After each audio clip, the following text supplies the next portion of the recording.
하나님 아버지, 하나님의 은혜와 사랑을 감사합니다.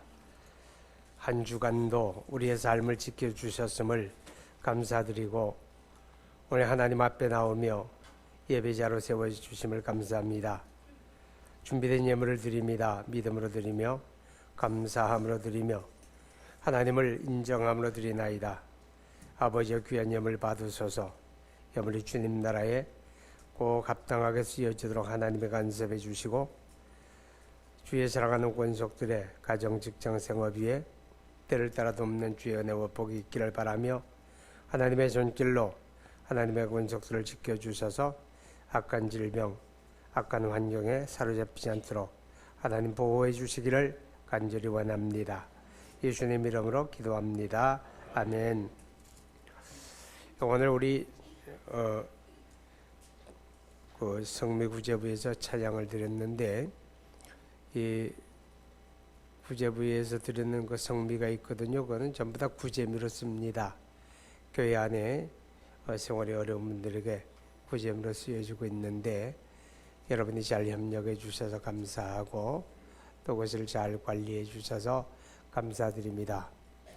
그리고 지난 주간에 또 마늘 판매가 있었는데 여전도회가 수고 많이 하셨고요.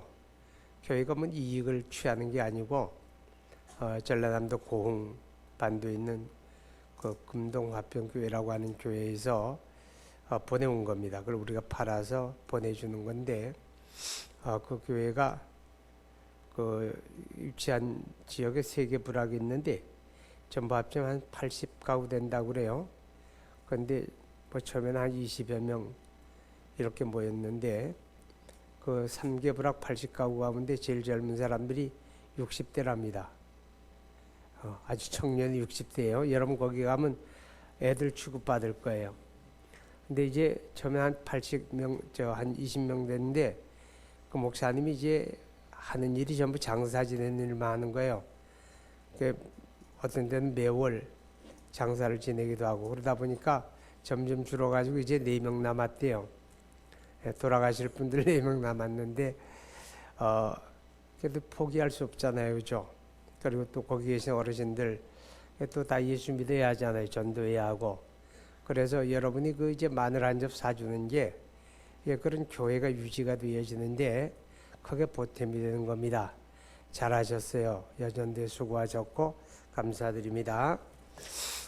지난 6월 2일째 영국 데일리 뉴스에 보도가 됐는데 러시아의 첼라빈스크라고 하는 지역에 어떤 숲에서 있었던 일입니다. 어느 날 한 젊은이가 그 숲길을 걷고 있는데 아주 모기 소리만큼 어디서 어린애가 우는 소리가 들려요. 그래서 발걸음을 돌려서 아이 울음소리를 찾아가니까 이 나가지고 사흘밖에 안 된 아이, 탯줄도 자르지 않고 그대로 어린애기가 숲에 버려져 있는 거예요. 근데 더 끔찍한 거는 그 어린아이를 개미떼가 새카맣게 붙어가 뜯어먹고 있는 거예요. 개미가. 소름이 막 끼치죠. 그래서 이제 응급구조단에 연락을 해가지고 와서 이제 아이를 데려갔는데 아이가 살았어요. 개미가 워낙 많이 눈, 귀, 코를 뜯어먹어가지고 그 상처를 좀 치료할 필요가 있다고 하는데 생명은 이상이 없답니다. 자, 여러분, 무슨 짓을 해도 살 사람은 살고 또 무슨 짓을 해도 죽을 사람은 죽어요. 생명의 주권자는 하나님이에요. 아멘. 서울시에서 문자가 하나 왔어요. 뭔가 하면 예배 드릴 때 마스크 쓰라고. 아니 그게 나쁜 거 아니에요. 그러니까 여러분 가운데 혹시라도 내가 기침을 한다. 그럼 주변 사람들이 신경 쓰잖아요. 쓰세요. 그리고 아주 깨림칙하다. 그럼 쓰세요. 마스크 쓰고 예배 드리는데 문제가 있다? 성경에 그런 말 없어요. 여러분이 마스크를 쓰면 나는 여러분을 잘 모를지 몰라요. 누구더라? 하나님 다 아시니까 혹시 마음에 꺼림칙하든 쓰세요. 아셨죠? 전혀 문제가 되지 않습니다. 자, 그런데 오늘 성경에 말씀을 들어가기 전에 우리가 6월은 이 나라를 위해 기도하는 달로 우리 교회가 그리 정하고 있어요. 나라 위해 기도합시다. 기도하는데 어떻게 기도하는가 하면 제가 이런 제안을 해요. 하루에 2번 이상 3분씩 기도하자. 그러면 하루에 2번 이상 3분씩 기도하면 1, 2, 3이 되는 거예요. 그죠? 그리고 예배당에 나와서 기도하는 거 중요해요. 그러나 예배당에 나와서 기도해서만 기도가 되는 건 아니에요. 여러분 생활 현장에서 얼마든지 기도할 수 있어요. 산책으로 나가도 잠깐 기도할 수가 있고 3분은 잠깐이죠. 그죠? 3분은 또 새벽에 나와 기도하는 거 중요해요. 그러나 새벽만 기도하는 건 아니에요. 그러니까 여러분 생활 속에서 하루에 2번 이상 몇 분씩 3분씩 뭘 위해 기도하느냐? 나라를 위해 기도합시다. 아멘. 대한민국 위해 기도해요. 자, 그래서 여러분이 같이 나 기도하겠습니다 하는 사람 아멘 한번 해보세요. 딱 3사람만 빠졌네. 그 사람은 이제 1분 후에 아멘 할 거예요. 아멘. 1분 후에 했잖아. 자, 오늘 성경의 내용은 이렇습니다. 다윗의 아들로 왕이 된 사람이 누구예요? 솔로몬이에요. 솔로몬이 왕이 되어가지고 하나님의 성전 건축했어요. 예루살렘에 하나님의 성전 건축했고 이제 하나님 앞에 낙성식을 하고 그리고 성전에서 하나님 앞에 기도했습니다. 간절하게 이제 기도한 내용이 이 앞에 장에 쭉 나와요. 근데 그 기도에 대한 하나님의 응답이 오늘 우리가 읽은 본문의 내용이에요. 그 응답 가운데 하나가 이런 겁니다. 만약에 이 땅에 기근이라든가 메뚜기 재앙이라든가 전염병이라든가 이런 국가적인 재난을 당하게 된다면 너희가 하나님의 성전에 여기 나와서 기도해라. 그럼 내가 듣고 고치겠다. 그런 약속의 말씀이 주어지는 겁니다. 자, 이 말씀 속에서 제가 이런 생각해 봤어요. 이런 때는 기도해야 합니다. 자, 여러분이 따라해 보세요. 이런 때는 기도해야 합니다. 예, 뭐 기도라고 하는 게 뭐 꼭 그런 때만 하는 건 아니에요. 그런데 이런 때는 특별히 기도해야 한다 그 말이죠. 그죠? 우리 예수 믿는 사람들이 일상적으로 기도하는 거예요. 일상적으로 기도해야 돼. 왜 일상적으로 기도하는가 하면 기도가 영적인 호흡이잖아요. 우리 숨 쉬도 하는 거예요. 숨 쉬도 하는 거. 그렇게 일상적으로 기도해야 하는데 그런데 이런 일이 있을 때는 특별히 기도해야 한다. 나라를 위해서. 자, 그러면서 이제 3가지 얘기했어요. 가뭄, 그 다음에 메뚜기 재앙, 그리고 전염병. 그런데 이 메뚜기 재앙에 대한 얘기를 제가 얼마 전에 어떤 보도에서도 보았는데 마침 또 이 말씀이 있어서 제가 또 좀 찾아보니까 이 중동 지역의 메뚜기가 또 유명해요. 왜 유명한가 하면 메뚜기 떼가 한번 날아오르게 되면 하늘이 안 보여요. 새카맣게 하늘을 덮어요. 그런데 메뚜기가 어디다 알을 낳는가 하면 사막에다 알을 낳아요. 모래 속에다 알을 낳는데 이 사막에도 어쩌다가 비가 내릴 때가 있는 거예요.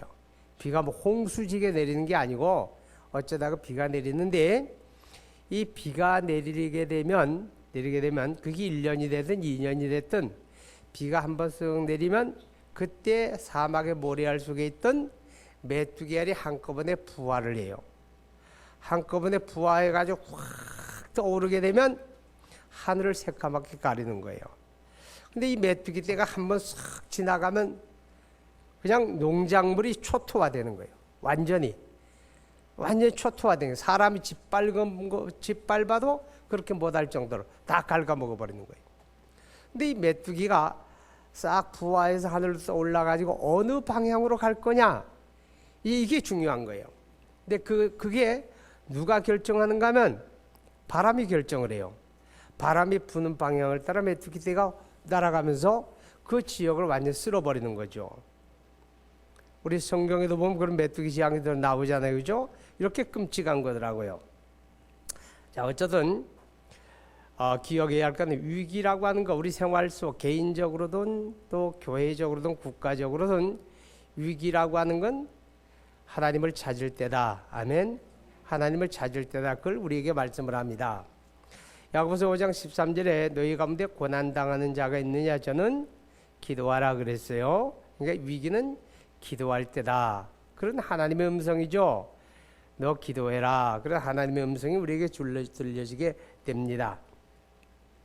우리 그리스도인들이 하나님 앞에 기도할 수 있느냐? 내 믿음이 이렇게 허접한데 내가 기도해도 하나님이 들으실까? 혹 이렇게 생각하는 사람들이 없지 않을 거예요. 자, 우리가 기도할 수 있는 자격은 믿음이 좋아서 기도하는 거 아니에요. 한 가지 자격밖에 없어요. 예수 믿는 거. 아멘. 그리스도 예수를 나의 구주와 주님으로 받아들이면 나는 예수님에게 속하는 거예요. 예수님이 지체가 된다 그 말이에요. 그래서 기도하는 거예요. 그리고 하나님의 자녀가 되잖아요.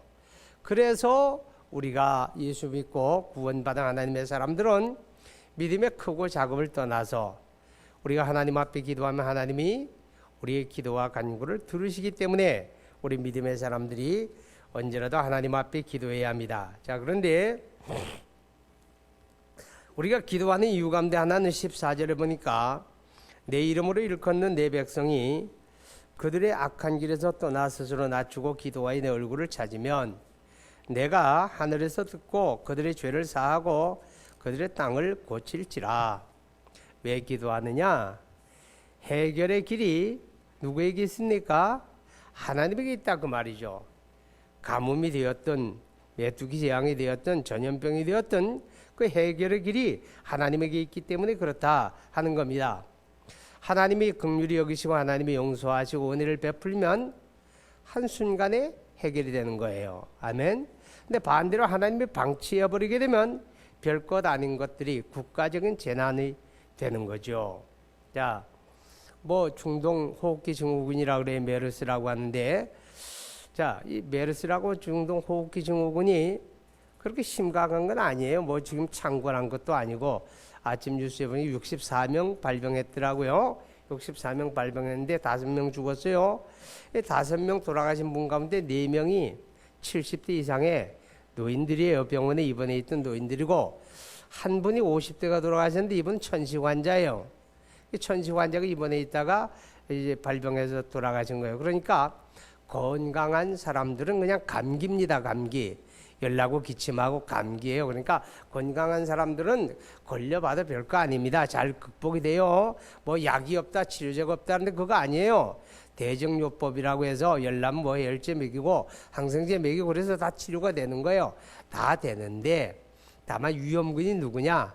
연세 높으신 어르신들과 또 어떤 그 질병을 가진 분들, 그런 분들이 문제예요. 그리고 또 15세의 어린이들은 잘 안 걸리는 거로 현재까지는 그렇게 이제 나와 있습니다. 자, 그런데 우리가 기억해야 할 거는, 자, 이제 하나님이 만약에 해결하기를 원하면 잠깐 동안 해결될 거예요. 그죠? 그냥 자고 났는데 없어졌어요. 자고 났는데. 근데 만약에 하나님이 방치해버리게 되면 또 끔찍한 문제가 발생할 수도 있는 거죠. 그죠? 그러니까 지금 하나님의 손에 달렸어요. 그러니까 우리가 기도해야 돼요. 하나님을 찾고 하나님의 긍휼과 하나님의 자비를 우리가 구해야 될 줄로 믿습니다. 여러분 시 91편 3절 한번 보세요. 구약성경 시 91편 3절 우리가 봅니다. 3절부터 읽어봐요. 구약성경 시편 91편 3절부터 시작. 이는 그가 너를 새 사냥꾼의 올무에서와 심한 전염병에서 건지실 것이미로다. 그가 너를 그의 깃으로 덮으시리니 내가 그의 날개 아래 피하리로다. 그의 진실함은 너는 밤에 찾아오는 공포와 낮에 날아드는 화살과 어두울 때 퍼지는 전염병과 밝을 때 닥치는 재앙을 두려워하지 아니하리로다. 1000명이 내 왼쪽에서 10,000명이 내 오른쪽에서 엎드러지나 이 재앙이 내게 가까이 하지 못하리로다. 아멘. 자, 하나님이 해결하시면 해결된다 그 말이에요. 그죠? 하나님이 해결하시면 돼. 그렇기 때문에 우리가 지금은 하나님 앞에 이제 우리 나라를 위해서 기도할 때다 하는 겁니다. 자, 이 국가적인 위기라고 하는 것에 대해서 우리 한국이 지금 뭐 전염병이 이 자체가 문제는 아니죠. 이로 인해서 발생되어지는 수많은 지금 후유증들이 이제 시작이 되잖아요. 경제적으로. 뭐 어제 어떤 분이 그러더라고요. 전화가 왔는데 이 목사님 전화 받아서 그러더라고요. 그래서 무슨 전화인데 그러니까 그 친구 하는 말이 뭐 호텔들이 요새 뭐 그냥 세일한다고 와서 호텔에 잠도 자고 맛있는 음식도 싸게 주니까 와서 먹으라고 문자 왔어 그러더라고. 나한테는 안 왔어요. 네. 이 여행업이 타격을 받으니까 한국이 메르스 때문에 이 문제다. 여행업이 타격을 받으니까 이 호텔들이 또 이제 문제가 되는 거예요. 그러니까 이제 싸게 줄 테니 와서 쉬고 먹어라 뭐 그런 얘기도 한다고 그래요. 여행은만 그런 게 아니라 뭐 지금 뭐 시장 잘 안 가니까 또 이제 대형 매장들 많이 어려움 당하고 있다고 그래요. 결국 국가 경제에 심각한 문제가 올 수 있잖아요. 국가 경제 심각한 문제가 오게 되면 우리 직장이 어려워지잖아요, 그죠? 그지 않아도 어려운데, 그러니까 기도해야죠. 우리가 기도해야 돼요. 또 이런 일 당하게 되면 말이에요, 서로 마음 합쳐야 하잖아요, 그죠? 일치단결해 가지고 야 우리가 하나 마음 같이 하자. 서로 신뢰하고 또 믿고 따르고 그래야 문제를 잘 극복하는데, 이 정치권은 또 이상하게 또 이런 문제만 하면 자꾸 부추겨요. 뭐라고 부추겨? 너 때문이다. 뭐 정부가 무능해 그렇다. 뭐 누가 잘못해 그렇다. 아니 그 책임은 나중에 따져도 돼요. 해결한 다음에, 그죠? 문제 해결한 다음에 따져도 다 충분한데 지금 한창 지금 문제가 벌어지고 있는데 마음을 합쳐 해결할 생각은 안 하고, 또 정치권들은 자꾸 그렇게 이제 다툼, 갈등, 분쟁만 일으키니까 국민들이 불안해하잖아요. 이게 우리가 기도할 때입니다. 자, 그런데 저는 이런 생각했어요. 이 말씀을 묵상하면서 메르스라고 하는 게 다른 게 아니라, 하나님이 지금 우리를 깨우는구나. 우리가 지금 영적으로 잠들어 있는데, 기도도 안 하고 잠들어 있는데 하나님이 흔드는 거예요. 야 일어나. 하나님이 지금 메르스라고 하는 걸 통해서 나를 흔들어 깨운다 그 말이죠. 기도하라고. 아멘. 그럼 왜 깨우실까? 이 메르스 자체의 문제가 아니라는 거죠. 뭐냐? 하나님이 우리로 하여금 기도하게 하실 때는 이유가 있는 거예요. 우리가 성경에 보면 다 이유가 있어요. 그런데 무슨 이유일까? 이 일 후에 우리가 알지 못했던, 우리가 생각하지 않았던 더 크고 더 어려운 문제가 우리가 다가올 수 있다는 겁니다. 하나님은 메르스라고 하는 문제를 통해서 우리에게 기도하게 하는 거예요. 이 기도를 통해서 다가올 수도 있는 더 큰 어려움에 대한 대비를 하게 하시는구나. 그런 깨달음을 갖게 되는 거죠. 자, 하나님이 기도하게 하실 때 우리가 깨어 기도하게 되면 더 큰 어떤 문제가 다가온다 할지라도 우리가 이미 준비되어 있으니까 감당하게 된다 하는 것입니다. 기억하시기 바랍니다. 그리고 기도라고 하는 건 항상 이 악한 영들과의 싸움이잖아요. 영적인 전투예요. 모든 것들 이면에 보이지 아니한 악한 손길, 그 악한 손길을 대적할 수 있는 건 눈에 보여지는 방법이 아니라 영적인 방법이고, 그게 기도입니다. 우리가 기도와 간구를 통해서 이 같은 영적인 세력을 우리가 믿음으로 대적하고 싸워 승리해야 이길 수가 있다는 겁니다. 근데 한 가지 기억해야 할 거는, 우리가 하나님 앞에 기도하되 때를 놓치지 말아야 돼요.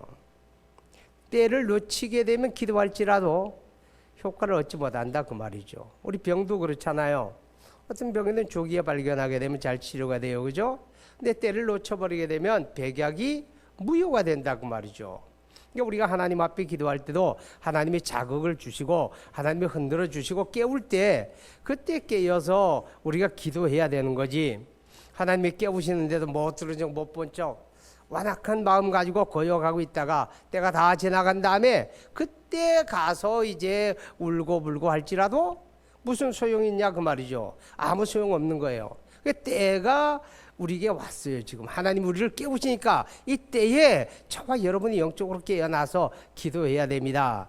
지나가고 후회하지 말고. 자, 성경 한번 보세요. 예레미야 14장 12절 한번 봅니다. 구약 성경 1072면 예레미야 14장 12절 11절 12절 두 절을 봅니다. 구약 성경 1072면 같이 읽어봅니다. 시작. 여호와께서 또 내게 이르시되 너는 이 백성을 위하여 복을 구하지 말라. 그들이 금식할지라도 내가 그 부르짖음을 듣지 아니하겠고 번제와 소제를 드릴지라도 내가 그것을 받지 아니할 뿐 아니라 칼과 기근과 전염병으로 내가 그들을 멸하리라. 자, 때가 지나갔다 그 말이죠. 하나님이 기회를 주셨는데, 회개할 기회를 주시고 기도할 기회를 주시고 하나님을 찾을 기회를 충분히 주셨는데, 그때 가만히 있다가 때가 다 지나간 다음에, 이제 그 지나간 다음에 하나님의 선지자에게 말씀해요. 이 백성을 위해 너 복을 구하지 말아라. 그들의 예배를 내가 거절할 것이고 그들의 기도도 내가 듣지 않을 것이고 때가 지나갔다고 말이죠. 자, 기억하세요. 우리가 기도하는 것도 때가 있다. 때가 있다. 아시겠죠? 자, 그런데 우리가 기도하는데 14절에 보면 이렇게 말씀을 합니다. 내 이름으로 일컫는 내 백성이 그들의 악한 길에서 떠나 스스로를 낮추고 기도하여 내 얼굴을 찾으면 그랬습니다. 자, 악한 길에서 떠나 스스로 낮추면 그랬어요? 이게 무슨 말이에요? 우리가 나라를 위해 기도할 때 우리 자신을 살피라 그 말이에요. 내 신앙생활 이게 괜찮은 건지, 내 기도생활 이게 건강한 건지, 내가 하나님 앞에 내가 바르게 살고 있는지 나 자신을 하나님 앞에 한번 살펴보고 점검하라. 그런 의미가 됩니다. 그러면서 말씀하죠. 악한 길에서 떠나라. 이 악한 길에서 떠나라고 하는 말은 이 재난이나 어려움이라고 하는 게 어떤 경우는 전부 그렇다는 게 아니에요. 어떤 경우는 하나님의 징계일 수 있다 그 말이죠. 하나님의 징계. 자, 사무엘상 24장 13절 이하에 보게 되면 하나님이 다윗에게 세 가지 제안을 합니다. 다윗이 범죄했어요. 다윗이 참 왕이 되어서 이제 참 엄청 큰 국가를 이루고 번성하게 되니까 마음이 교만해져 가지고 하나님의 뜻을 구하지 아니하고 자기 생각대로 인구조사합니다. 인구조사를 해보니까 세상에 창을 들고 칼을 들고 전장에 나가 싸울 수 있는 사람이 120만 명이나 되는 거예요. 엄청난 군대가 되잖아요. 그 순간 다윗이 깨달았어요. 아, 내가 하나님 앞에 잘못했구나. 근데 하나님이 다윗의 그 범죄함에 대해서 이제 선지자 갓을 보내가지고 다윗에게 너 벌 받아야 한다. 너 회초리 몇 대 맞을래? 회초리 몇 대 맞을래? 이렇게 이제 물었어요. 근데 그 세 가지예요. 근데 이 세 가지 중에 하나 선택해라고 말해요. 첫째, 7년 가뭄이다. 7년 가뭄. 7년 가뭄 나라 망합니다. 우리나라도 7년 가뭄은 망하죠. 그런데 그 땅은 우기와 건기가 있기 때문에 비가 안 오면 다 망하는 거예요. 7년 가뭄. 두 번째는 내가 다윗이 대적에게 쫓겨서 3개월 동안 쫓겨다녀야 한다. 3개월 동안. 세 번째, 3일 동안 전염병이다. 세 가지 중에 한 가지 선택해라. 여러분이라면 어느 거 선택하겠습니까? 제일 짧은 거. 다윗도 그래요. 그럼 3일 전염병 선택하겠습니다. 3일 동안 전염병이 돌았는데 전국적으로 7만 명이 죽었어요.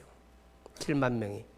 그러니까 어떤 경우에는 이 국가적인 재난이라고 하는 게 하나님의 징계일 수가 있다. 그래서 하나님 앞에 악을 버려라.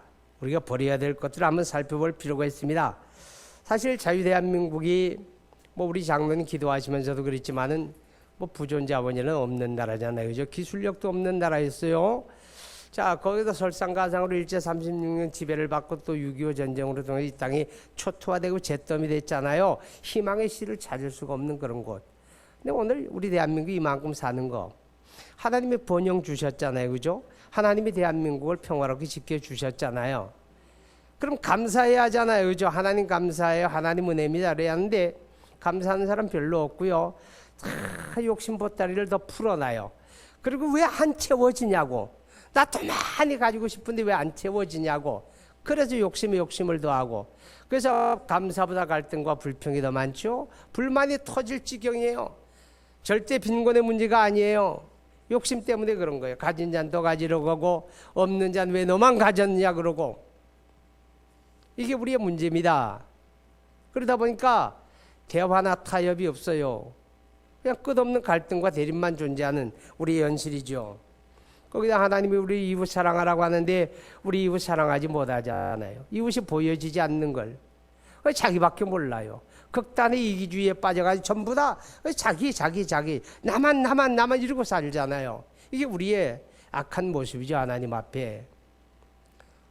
그리고 돈이 최고라고 하는 이런 가치관 황금우상 아니에요? 하나님이 싫어하는 우상숭배 우리가 하고 있는 거예요. 이러한 악의 문제. 거기다 도덕적 타락은 극에 달하고 있죠. 얼마 전에 대한민국 헌재에서 뭐 간통죄가 이제 죄가 아니다. 그래 판결 났잖아요. 그러고 나서 우리 사회 풍속이 변하고 있대요. 사회 풍속이. 어떻게 변할까요? 건강한 가정이 위기를 맞고 있다고 말이죠. 건강한 가정이 위기를 맞고 있는 거예요. 가정이 흔들리게 되는 거죠. 거기다가 이제 내일 모레 6월 9일 날 동성애자 퀴어 축제라고 해서 서울시청 광장에서 열린다고 그래요. 성소수자들의 인권을 보호하자. 인권은 다 보호돼야 돼요. 누구든지. 그러나 타락한 나쁜 문화를 전파할 필요는 없잖아요. 그죠? 그런데 그게 또 그들만 모이는 게 아니고요. 세계 각지에서 또 사절단이 온답니다. 그 이상한 인간들이 세계 각지로부터 온대요. 근데 잘 된 것 같아. 한국엔 지금 메르스가 지금 위기다. 그러니까 그것들 죽긴 싫을 거 아니에요. 그죠? 그러니까 아마 비행기표 끊어놨다가 취소하고 오지 않겠는가. 또 이렇게 집단으로 모였다가 야 이것도 메르스 감염되면 어떡하냐. 그 사람들 죽는 거 싫을 거 아니에요.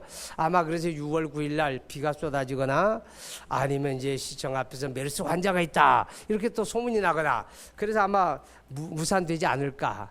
자, 그러나 우리는 분명히 해야 돼요. 분명히 해야 하는 게 뭐냐. 이건 악이다 그 말이죠. 이건 악이에요. 이건 문화가 아니에요. 하나님 앞에 악한 거예요. 우리 악이라고 분명하게 우리는 선언해야 돼요. 그리고 우리는 제사장적 위치에서 우리 자신이 모든 죄를 하나님 앞에 자복하고 하나님의 용서와 긍휼을 우리가 구해야 합니다. 그리고 높아진 마음을 낮추라고 말해요. 스스로 낮추고 기도하여 그렇게 말합니다. 대한민국만 아니라 세계 모든 나라들이 참 이 극도에 지금 교만이 가지고 있잖아요. 왜냐하면 과학 문명이 발달하고 인간이 우주 공간을 날아가고 복제 인간을 만든다고 하고 이러다 보니까 인간의 마음이 한없이 높아져 가지고 하나님 자리를 차지하는 거예요. 하나님 없이도 된다. 우리가 하나님 대신하면 되지 이런 생각하는 거예요. 우리가 하나님을 대신하겠다는 거예요. 자, 여러분, 인간의 과학 문명이 아무리 발전을 해도 인간이 하나님을 대신할 수 있는 거 아니에요. 우리 입으로 그렇게 말해서만 아니라 예수 믿는 저와 여러분의 마음 속에서도 우리 안에서도 이미 많은 부분 하나님을 밀어냈어요. 하나님 없이도 우리가 하나님 대신할 수 있다. 과학이 하나님 대신하고 병원 가면 하나님 대신하고 이거 하나님 대신하고 돈으로 하나님 대신하고 우리도 알지 못하는 사이에 우리가 그렇게 높은 마음 가지고 있는 거예요. 하나님을 필요로 하지 않는 거죠. 근데 보세요. 우리가 하나님 대신할 수 있는가? 눈에 보이지도 아니하는 바이러스. 그 바이러스가 이 땅에 들어오니까 인간의 한계를 여실하게 드러나잖아요. 인간이 얼마나 무능하고 작은 존재인가 여실하게 보여지잖아요. 우왕좌왕하고 죽은 사람 5명밖에 없는데 나라가 혼란스럽잖아요. 이게 뭘 말합니까? 하나님 앞에 낮아지라고 말이에요. 하나님 앞에 낮아져서 기도하라는 거예요. 근데 사실은요, 우리가 하나님을 찾고 기도하는 자체가 하나님 앞에 낮아지는 겁니다. 아멘. 하나님 앞에 기도하는 그 자체가 하나님 앞에 겸비하게 되는 겁니다. 기억하시기 바랍니다. 우리 6월은 나라를 위해서 기도하는 달입니다. 이런 일이 있지 아니할지라도 우리는 자유대한민국 이 나라를 사랑하고 기도해야 하는데 국가적인 어려움이 많은 때이니까 여러분, 우리가 나라 안에 제사장적 위치에 있는 자들입니다. 우리가 깨어 기도하기를 하나님이 요구하고 있습니다. 다른 사람이 아니라 나에게 하나님이 내가 기도하라고 말하는 거예요. 하루에 2번 이상 3분씩 기도합시다. 우리 함께 기도합니다.